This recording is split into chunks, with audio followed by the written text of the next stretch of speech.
séance. Capitaine Dreyfus, vous êtes accusé d'avoir livré à une puissance étrangère des documents secrets concernant la défense nationale. Que plaidez-vous? Non coupable, mon colonel. Je suis innocent. Sa voix est ferme, mais on sent la tension, l'épuisement, la peur contenue. Le procès commence. On présente la pièce principale, le fameux bordereau. Ce document qui aurait été récupéré par le contre-espionnage français dans la corbeille de l'attaché militaire allemand à Paris. Une liste de documents militaires, 5 phrases, une écriture manuscrite. L'accusation affirme, c'est l'écriture de Dreyfus. On fait défiler des experts. Le premier, Alphonse Bertillon, fonctionnaire au service d'identification de la préfecture de police, développe une théorie complexe. L'explication est tordue, absurde même. Mais Bertillon la présente avec une assurance absolue. Monsieur Bertillon, nous vous écoutons. L'auteur du bordereau a cherché à déguiser sa main. Mais les rapports géométriques des lettres, leurs inclinaisons et leurs proportions, révèlent une identité que le hasard ne saurait expliquer. Ce n'est point une simple ressemblance d'écriture que j'invoque, mais une concordance mathématique des formes. Il ne salue pas, il observe. Capitaine, nous avons besoin de vous pour une affaire délicate. Une simple formalité, rassurez-vous. Veuillez vous asseoir. Dreyfus s'installe. Dupaty pose une feuille blanche devant lui. Vous allez écrire sous ma dictée. À vos ordres, mon commandant. Parfait, commençons. La pièce est silencieuse. Derrière Dreyfus, 3 hommes en uniforme observent sans un mot. Dupaty dicte lentement en détachant chaque syllabe. Des phrases étranges. Ayant été avisé que vous désiriez me voir, je vous adresse quelques renseignements. Dreyfus écrit. Sa main tremble légèrement, pas à cause de la dictée, mais à cause de cette tension dans la pièce, cette façon qu'ont les officiers de le regarder, romanesque. Dans les années 2000, Patricia Cornwell dépense sans compter pour prouver que Walter Sickert, le peintre, était Jack l'Éventreur.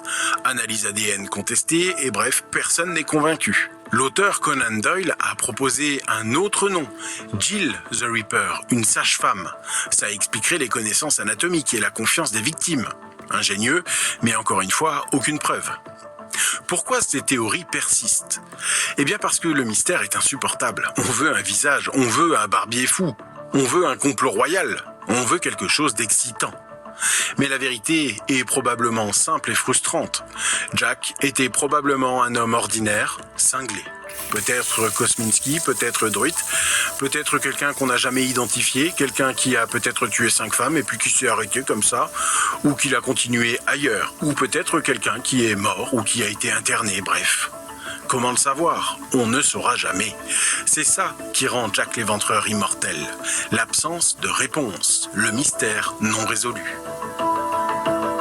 Scotland Yard abandonne officiellement en 1892, 4 ans après les premiers meurtres. Le dossier est classé. Jack l'Éventreur restera un mystère. Mais certaines personnes n'ont jamais accepté ce mystère.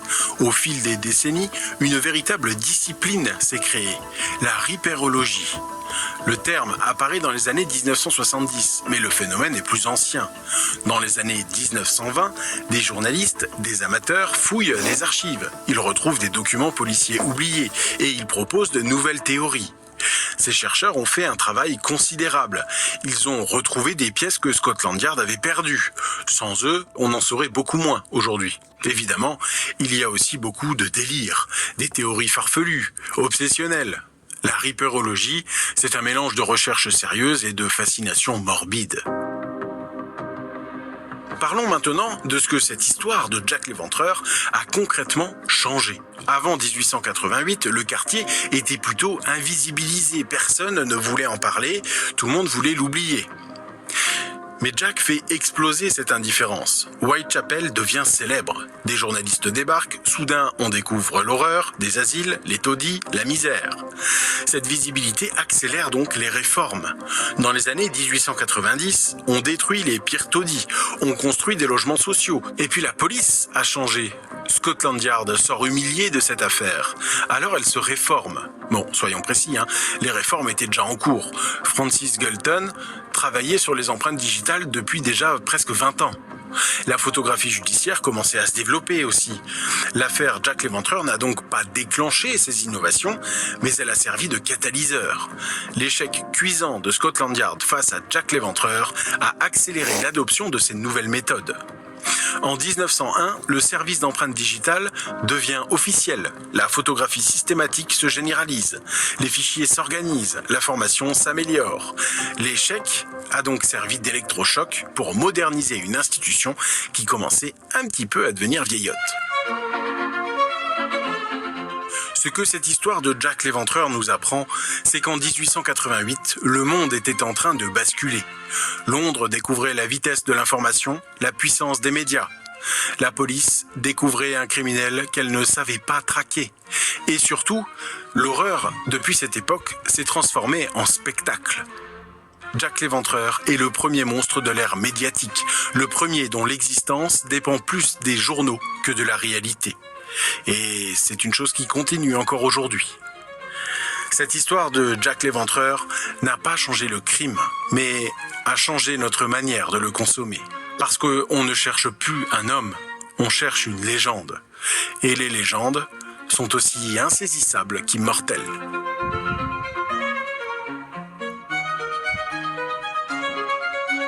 C'est la fin de cet épisode, j'espère qu'il vous a plu. N'hésitez pas à me dire ce que vous en avez pensé en commentaire et n'hésitez pas à vous abonner si ce n'est pas déjà fait.